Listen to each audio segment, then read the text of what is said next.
What's up, y'all? Welcome back to the Hojo Show with your boy Howard. What's going on, y'all? I know today is Monday and I am late. I've had a busy day at work. It's just been a little crazy for me, but I got y'all. We finna do Real Housewives of Potomac Season 9, Episode 3 review. If you're new here, kick off your shoes and get comfortable because we family. Make sure you like and subscribe. Also, make sure you have your notifications turned on so that you can be notified whenever I drop another big like this. If y'all see, I got my baby with me because I've been at work all day and he has literally been in his feelings because I came home, jumped in here and tried to jump on content. I ain't spent no time with him. So he been looking at me acting all crazy. So I literally had to let him get up here with me on the desk so I can do this video, at least to try to get this video put out. Because baby, usually he can sit on the bed or he'll sit right here on the floor and play with his toys. But tonight I got home late. He is not hearing it. So y'all would have been hearing him whining in the back. And my baby really don't do nothing. But y'all would have been hearing him doing all them whinings and stuff. And that gets on my nerves. He know I don't like hearing all of that. Especially when I'm trying to take care of something. Fix your shirt, baby. Fix your shirt. And without further ado, y'all ready? Let's get it.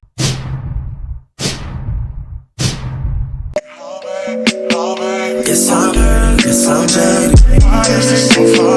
Most of the things I don't wanna say. I won't be around while you chase.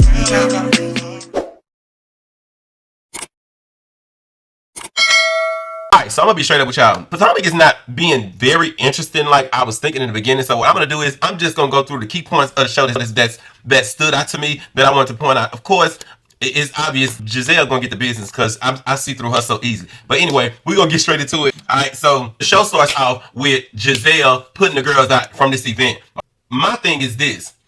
Jassy was telling Ashley, okay, we told you we'll be here at 8 o'clock. It's 8:04. Why would Gizelle be putting them out at 8:04? Damn, they don't even get a grace period. You that upset that they went to Keiarna's event, that you told them they couldn't come and put them out? That was just tasteless to me. But what was even more tasteless was after all of the girls left and when they got in the sprinter, then you hear them sissies telling Gizelle like, yeah, because we still need 15K, and Ashley walking down there to try to give them that, I guess, that tablet that had the information on it if they still want to donate. I'm glad Jassy read. That's how you said that. I'm glad she read Ashley because, girl, like y'all just put us out, and you think we gonna help y'all get to 15K? Yeah, whatever. Like that to me, that was just tasteless and very lame. And so when she read Ashley and told her she got bags, that was deserved. Because Ashley, I just feel like you gonna turn into the next Robin. So you gonna ride Giselle's coattail and be Robin? Like, you know that don't even make sense. It's 8:04. They said they was gonna be at 8 o'clock and they 4 minutes behind, which on the cool, they probably did get there at 8 o'clock, but walking up the stairs and get there probably did take up 4 minutes. That was petty to me. Like, I just really can't stand no shit like that. Gizelle is just annoying. Girl, please, it ain't that deep. So the scene with Jassy and Ashley and Karen and Stacey, when they all meet up, I think they're at Stacey's house. I do like the fact that Jassy seems like the type of girl that don't bite her tongue. When she called she told Ashley she called y'all gangsters and GNA gangsters and alcohol, I hollered. She said gangsters and alcohol put her out, not Jassy. I like you. I like a girl that ain't gonna bite her tongue because that is a hoop. That's more fitting than that GNA shit they got with them tight ass clothes. But when Karen gets there, it's like I said, Ashley, you acting like you trying to be the next Robin. You trying to charge Karen up and tell her that you asked her prior and she didn't know the time of the event, but then she come back and send a flyer. Oh, well, I'm going to tell you just like this. Karen is not no fool. She know that Gizelle is not genuine. I don't give a damn how Gizelle try to come out. Gizelle ain't genuine, and she does petty things all the time. I do not feel sorry for Gizelle in no capacity. Oh, well. Let them pick and choose wherever they want to go. Them girls ain't got to choose if they want to just go to one or go to the other. Let them choose wherever they want to go. So if y'all mad about that, oh, well, be mad, baby, because I don't blame Karen. She don't owe y'all nothing. And the fact that, Ashley, you are trying to throw digs at Karen when she called you out about that Uber thing that you gave her at her little party thing, she know that you wasn't sincere. We know that you wasn't. You was trying to be petty. But it's crazy that you trying to ride on her about this DUI stuff and blast her because she won't tell y'all every detail of what's going on, as if, like she said, when your man was running around pinching on booties and grabbing on icks, you couldn't talk about nothing. Everything was a tight-lipped secret. You couldn't talk about it. Like, to me, get somewhere, Ashley, with your lame ass. That's just lame to me. Like, you need to really grow up. You are becoming lame just like Robin and Gizelle. I'm telling you, you really, really are. So when Karen lit your ass up on that, about that stuff with your man, when you was trying to keep a tight lip and didn't want to tell everybody and it was stressing you out, she had a damn point, a valid point, too. I used to actually like Ashley, to be honest with you, because I felt like she tries to be neutral. But ever since last season, that stuff with her Cookie Monster face homegirl and that fight with old girl Kirsten, that name Kirsten.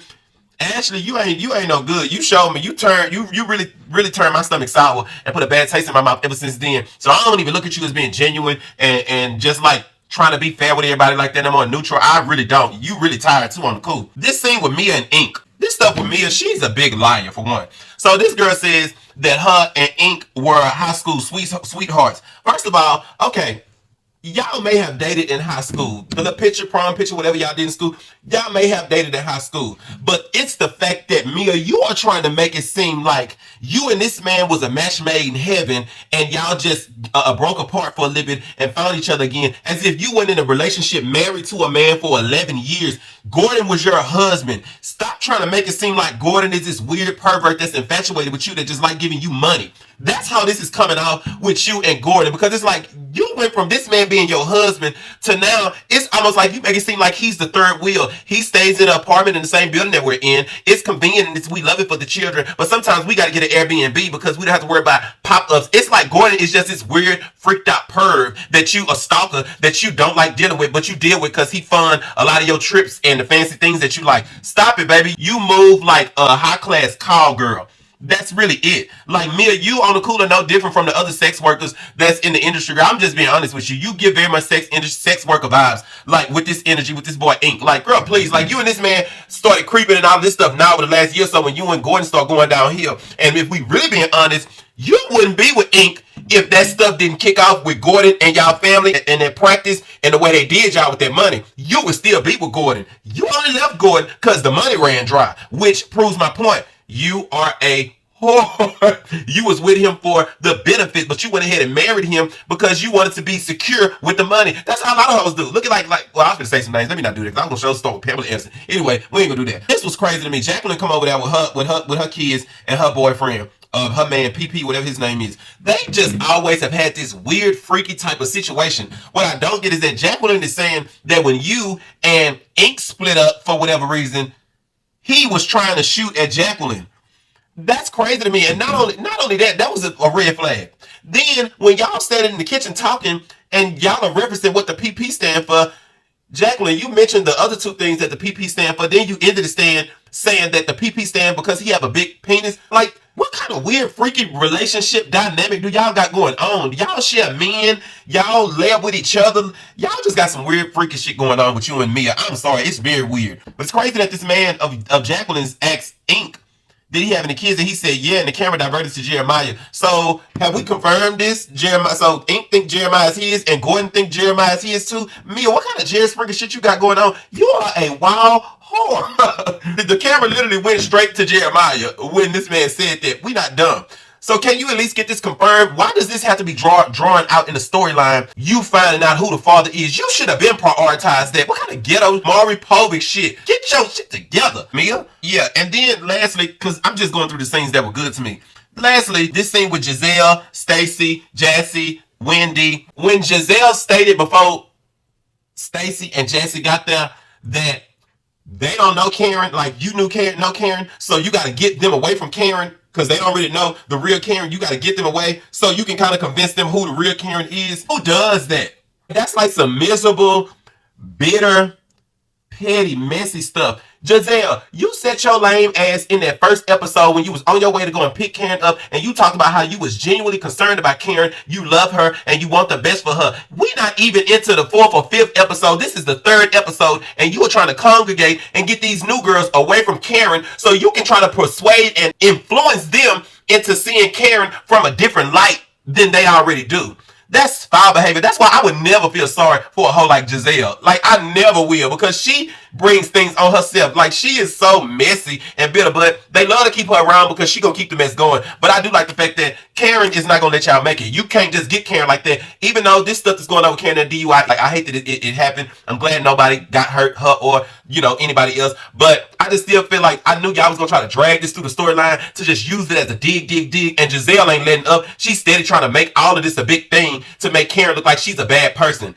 Like, please get over yourself with that. Stacey and Ashley, that situation. I hope, Stacey, that you have learned real quick who Ashley really is. You went on a walk with her and you told her your personal business about you having a boyfriend, and you see exactly what she did without even asking you if it was okay, without even giving you the eyes or like a signal. She just blurted your business out like that, and I can tell you were furious behind that. But just take this as a learning lesson, Stacey, because you seem like a smart girl. What I don't understand about a lot of y'all that come on these shows that been on years, like this is the 9th season. I know y'all done watched these girls on all these seasons prior. Why do y'all still come in and genuinely think these girls got the best interest and they won't do y'all like they done done everybody else? That's the part that blows me. I don't know, Stacey is sweet, but she kind of give me like you a little ditzy sometimes, and you definitely was being a little ditzy last episode, the second episode, when you told Ashley your business, because I immediately said, when you was telling that girl your business, I'm like, oh, you telling the wrong one.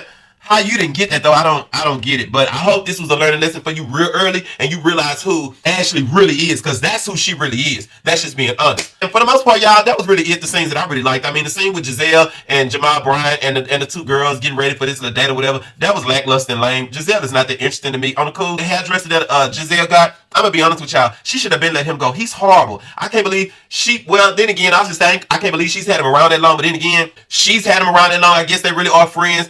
It just baffles me that she has kept him as a hairstylist, because you already can't dress. Like you everything Gizelle wear remind me of some shit that go in a kitchen in the 90s. It always give me like some Wonder Years set type of shit. Y'all remember that show Wonder Years? If you too young and you don't know about that show, go back and look at that show. Look at the shit that used to be in their kitchen, how that shit be set up on the Jeffersons, all that old school shit, that decoration shit with the dots and all that sober shit. That's what Gizelle give me when she dressed. So why do you at least not think to, okay, well, let me upgrade my hairstylist? That dude may be a good friend, horrible hairstylist though, and it shows. All your wigs, all your looks is a hot mess. Gizelle, you are just a pretty girl. That's it. And really and truly, you starting to age like spoiled milk. So I ain't gonna even keep giving you pretty, because baby, you show starting to look a little wore down. So yeah, that was my take on this last episode, y'all.